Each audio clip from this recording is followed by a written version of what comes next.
नमस्कार, मैं हूं राम प्रकाश राय। बीते कुछ समय से लगातार विपक्ष जो है वो प्रधानमंत्री को खोज रहा है। संसद के अंदर बार बार विपक्ष ये मांग कर रहा है कि प्रधानमंत्री आएं और सदन में अपनी बात रखें। सदन में वो मणिपुर मामले को लेकर के और विस्तार पूर्वक जो भी वहाँ की स्थितियां हों उसके बारे में बताएं। सदन के माध्यम से न केवल विपक्ष बल्कि देश को मणिपुर की सच्चाई का पता चलना चाहिए और विपक्ष इसी को लेकर के लगातार मांग कर रहा है। इसी के चलते अविश्वास प्रस्ताव आया।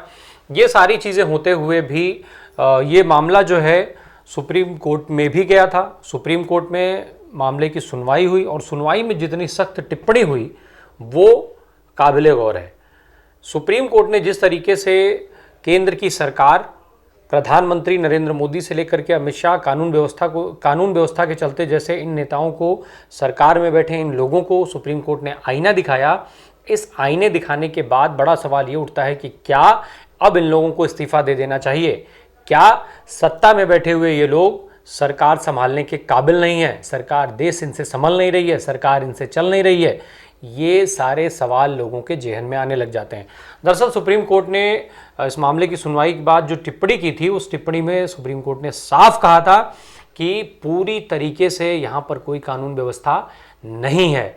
इसके साथ साथ सुप्रीम कोर्ट ने जांच को लेकर के सवाल भी उठाए थे। जांच के सवाल उठाते उसने ये बात स्पष्ट किया उच्चतम न्यायालय ने कि जांच में लापरवाही है। जांच कितनी ये लापरवाह है कि एक दो लोगों को छोड़ करके इसमें एक दो गिरफ्तारियों के अलावा कोई गिरफ्तारी नहीं हुई।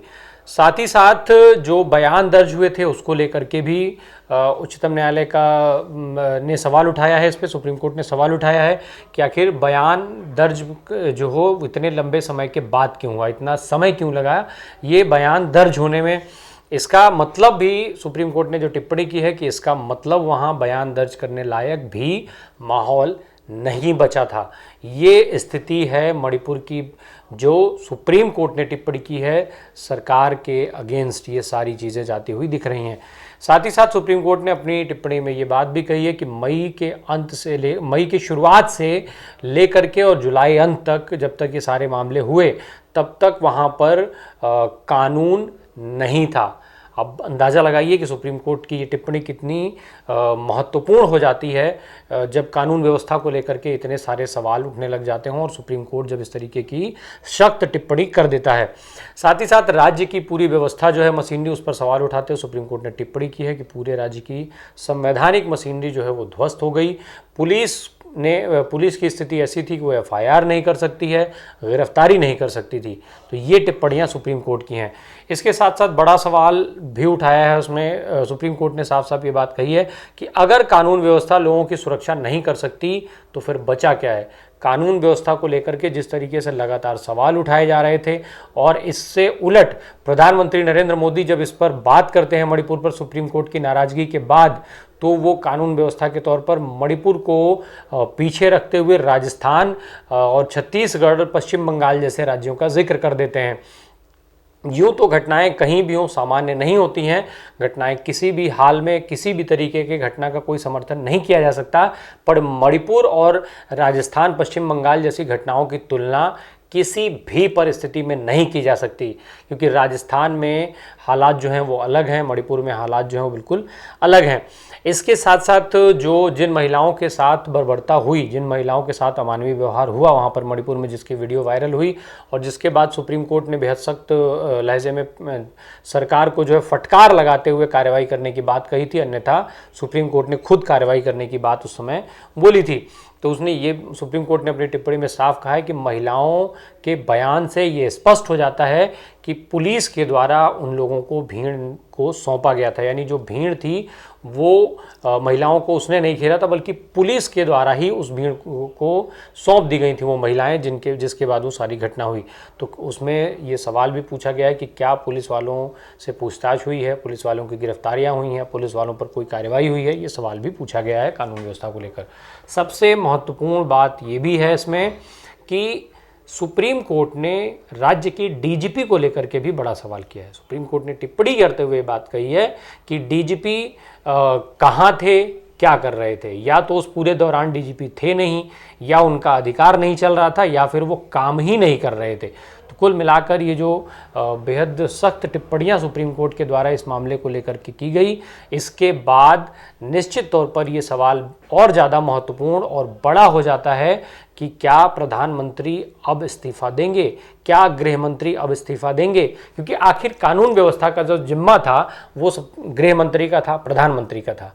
सुप्रीम कोर्ट जो सवाल उठा रहा है वो सवाल कानून मंत्रालय की तरफ से उठाया जाना चाहिए था, कानून मंत्री की तरफ से उठाया जाना चाहिए था, कार्रवाई कानून मंत्री की तरफ से कर देनी चाहिए थी, प्रधानमंत्री को उसमें जो है हस्तक्षेप करना चाहिए था और वहाँ पर कार्रवाई की जानी थी। डीजीपी से लेकर के और मुख्यमंत्री तक ऐसे लोगों को से सवाल पूछा जाना चाहिए था, ऐसे लोगों की गिरफ्तारी होनी चाहिए थी, ऐसे लोगों पर कार्रवाई होनी चाहिए थी, बर्खास्तगी होनी चाहिए थी। लेकिन ये सारे के सारे लोग अपने पद पर बने रहे। ना तो कानून मंत्रालय ने इसका कोई इस पर कुछ किया, ना ही कानून मंत्री इस पर कुछ कर पाए, ना ही प्रधानमंत्री ने तो अपनी चुप्पी भी नहीं तोड़ी थी। वो लगातार 78 दिनों तक उस पर बोलने से बचते रहे, बोलने से भागते रहे। उसके बाद जब उन्होंने बोला भी तो बेहद राजनीतिक रूप देकर के पूरे मामले पर बोला उन्होंने, और फिर उसके बाद प्रदेश दर प्रदेश चुनाव की तैयारियों में लग गए और विपक्ष उनको सदन में ढूंढ रहा है। वो तलाश अभी भी जारी है। आपको याद दिलाते चले कि इससे पहले भी सुप्रीम कोर्ट जो है वो हेट स्पीच को लेकर के सरकार को नपुंसक कह चुका है। तो ऐसे सरकार को, जिसको खुद सुप्रीम कोर्ट नपुंसक कह चुका है, उस सरकार से इस सख्त टिप्पणी की भी क्या आवश्यकता सुप्रीम कोर्ट को थी? आखिर सुप्रीम कोर्ट ने कार्रवाई करने के लिए उनको क्यों कहा? क्यों सुप्रीम कोर्ट ने जब संज्ञान ले लिया था तो फिर सीधे कार्रवाई नहीं? क्योंकि अगर सरकार की मंशा कार्रवाई करने की होती तो फिर 78 दिन तक, जब तक सुप्रीम कोर्ट की टिप्पणी नहीं आती तब तक कार्रवाई क्यों नहीं होती है? अगर सरकार को कार्रवाई करने की होती या कार्रवाई करने की मंशा भी होती तो क्या राज्य के मुख्यमंत्री एन बीरेन सिंह वहां बने रहते? क्या एन बीरेन सिंह इतने बेशर्मी वाला बयान दे पाते कि ये कोई इकलौता मामला नहीं है? ऐसे सैकड़ों मामले पड़े हुए हैं वहां पर, ऐसे सैकड़ों मामले हुए हैं, सैकड़ों FIR दर्ज हुई है। साथ ही साथ क्या वो ये बेशर्मी का बयान दे पाते कि ये जो मामला है वो वहाँ पर इंटरनेट बंद था, अगर इंटरनेट खुल गया इसलिए मामला, ये वीडियो लीक हो गई और ये मामला संज्ञान में आ गया? तो इस तरीके के बेशर्मी वाले बयान क्या जो है एन बीरेन सिंह दे पाते अगर सरकार की मंशा ना होती? सरकार के ऊपर भी हालांकि इसको लेकर के स्पष्टतम आरोप लग चुके हैं कि इस मामले में राष्ट्रीय स्वयंसेवक संघ शामिल है, भारतीय जनता पार्टी शामिल है। इस तरीके का आरोप भारतीय जनता पार्टी के विधायक ने लगाया था। वहाँ पे जो है कुछ और लोगों के द्वारा लिखित हलफनामे में ये बात दी गई है कि राष्ट्रीय स्वयंसेवक संघ का हाथ भी इसके पीछे है।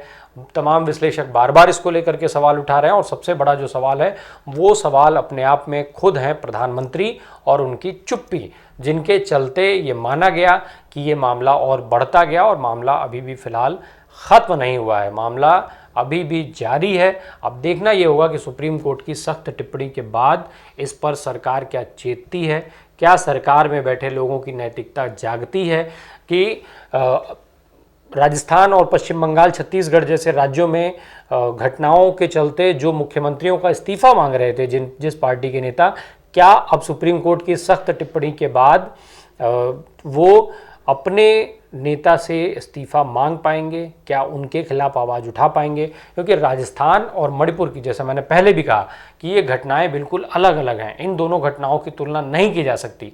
जिस तरीके की बर्बरता मणिपुर में हुई, क्या वैसी बर्बरता या उसके आसपास किसी भी उस तरह की कोई भी चीज़ देखने को राजस्थान में मिली? वहाँ पर जो घटना हुई उसके बाद राजस्थान सरकार की तरफ से उचित कदम उठाए गए, प्रयास किया गया, कार्रवाई भी हुई। वो अलग बात है कि कितनी उचित है, कितनी अनुचित है, कितना टाइम लगा, ये चीज़ें, इस बहस को मैं उस तरफ नहीं ले जाना चाहता हूँ। और मैं फिर एक बार दोहरा देता हूँ कि किसी भी तरीके के, किसी भी घटना का, किसी भी अमर्यादित काम का जो है कोई समर्थन नहीं कर सकता है, नहीं किया जाना चाहिए। पर मणिपुर और राजस्थान, पश्चिम बंगाल जैसी घटनाओं की तुलना किसी भी हाल में संभव नहीं है। ऐसे में नैतिकता की बात कहाँ ठहरती है, ये एक देखने वाली बात होगी। देखना ये होगा कि क्या अभी भी सरकार जागती है, चेतती है, और चेतती है तो फिर क्या कदम उठाती है। धन्यवाद।